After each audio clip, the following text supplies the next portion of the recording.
Alors, Saïd Bouftaz, bonjour. Bonjour. Phénomorphologie du corps humain, ça veut dire quoi cette affaire? C'est quoi? C'est une nouvelle école de pensée qui conjugue la phénoménologie à la morphologie du corps humain, c'est-à-dire l'étude de l'anatomie artistique accompagnée d'une réflexion sur le corps, sur notre corporéité. Voilà, donc il n'y a pas plus évident que le corps, mais il n'y a pas plus énigmatique tout à la fois le corps. Donc, voilà. Vous êtes docteur des beaux-arts? Non, je suis diplômé des Beaux-Arts et docteur en philosophie de l'art et art plastique. D'accord. J'ai fait 8 ans à l'école des Beaux-Arts et 8 ans à l'université. Donc, Alors oui, mais justement, dessiner, moi ça me paraît être apprendre à faire des ronds, apprendre à faire des carrés, apprendre à faire des cercles et des œufs, et puis à partir de ce moment-là, on combine et on a une méthode toute faite. Je me trompe. non, vous avez tout à fait raison, tu as raison. Mais disons que moi j'ai décelé dans la pratique du dessin une autre dimension plus profonde. Je vois par exemple un trait qui est tracé sur une feuille, ce n'est pas seulement un trait, mais c'est vraiment ma trajectoire dans la vie. Voilà. Et donc c'est vraiment, ça dépasse l'acte graphique, le côté gestuel. Je dessine pour interroger mon intelligence, pour accéder à la réalité, établir un contact avec la réalité. Et du coup, le dessin n'appartient pas seulement au domaine d'art plastique, mais il va vers d'autres domaines, à savoir la philosophie, la phénoménologie. C'est une poursuite, c'est une continuité, c'est ça? Disons, pour moi, la passion du dessin, c'est des questionnements par rapport à mon être au monde. C'est vraiment viscéral. C'est question qui je suis, qu'est-ce que je fais, pourquoi, le comment. Et ces questionnements désespérés sur mon être au monde, c'est, disons, la pratique du dessin avec une approche phénoménologique qui m'en délivre le sens.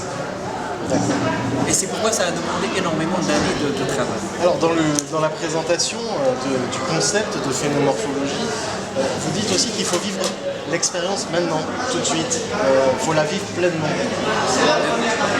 Tout à fait. Il y a dans la manière dont on vit, il y a le bavardage d'esprit, le fait de penser à hier, à avant, au passé, m'empêche d'établir un contact direct, imminent à la réalité. Impliquer la conscience à vivre dans nos gestes les plus infimes, les plus intimes. La phénoménologie conjuguée à l'art, aux arts plastiques, me donne une autre saveur à la pratique artistique. C'est-à-dire qu'elle me pousse à vivre pleinement. Alors est-ce qu'on peut résumer ça à être objectivement subjectif dans son travail? Ou subjectivement, objectivement. Exactement. Voilà, on peut. C'est-à-dire que, bien entendu, il y a un côté subjectif dans tout ce que nous faisons, puisque c'est moi qui le fais. Donc, mais avoir du recul, de la distance par rapport à nos actes, à notre pratique, c'est nécessaire. C'est important pour éveiller les sens et être conscient de chaque geste que nous faisons. Alors vous dites aussi le sujet que je dessine, que ce soit une nature morte ou une nature vivante d'ailleurs, plus pour une nature vivante, au moment T, elle va être différente de T-1 ou T+1.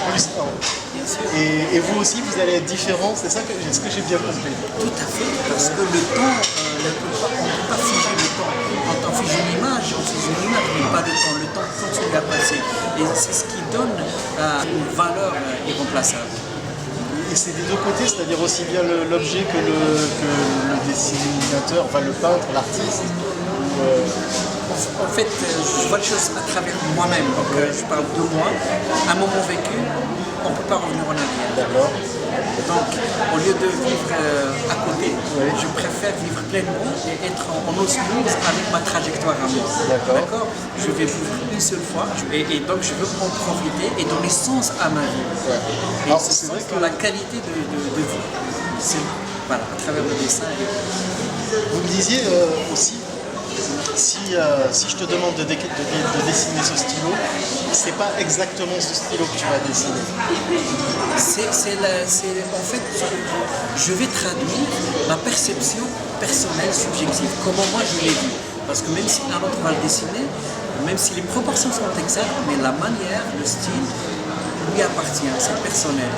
D'où l'appareil photographique ne pourra jamais égaler la sensibilité humaine. Parce que ce qu'il y a de plus précieux et valorisant dans l'acte humain, c'est justement sa vulnérabilité, ce côté imparfait, n'est-ce pas? Et vous avez travaillé de concert avec un autre enseignant, celui-ci américain. Vous avez un modèle de pensée marocain et inspiré aussi de l'Europe. Lui a un modèle de pensée marocain, inspiré des États-Unis. Et pourquoi vous avez fait cette fusion?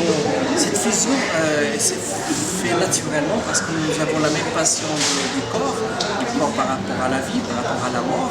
Et nous avons vu justement que le corps est un sujet universel.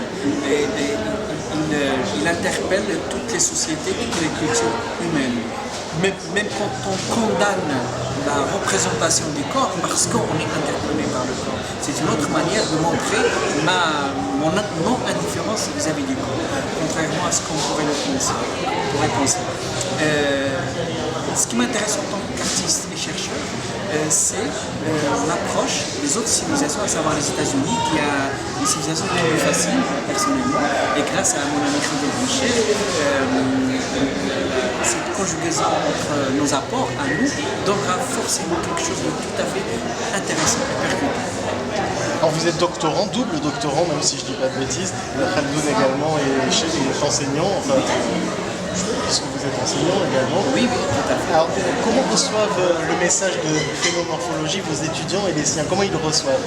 Alors, mes étudiants, puisqu'ils me connaissent, ils connaissent mon travail, mais après avoir expliqué d'une manière simple, bien entendu, ils sont interpellés et ils m'encouragent, ils nous encouragent par rapport à cette conception qui va finalement aider l'étudiant à accepter d'une manière agréable et naturelle, à cravacher, travailler, fournir un effort pour accéder à une perception.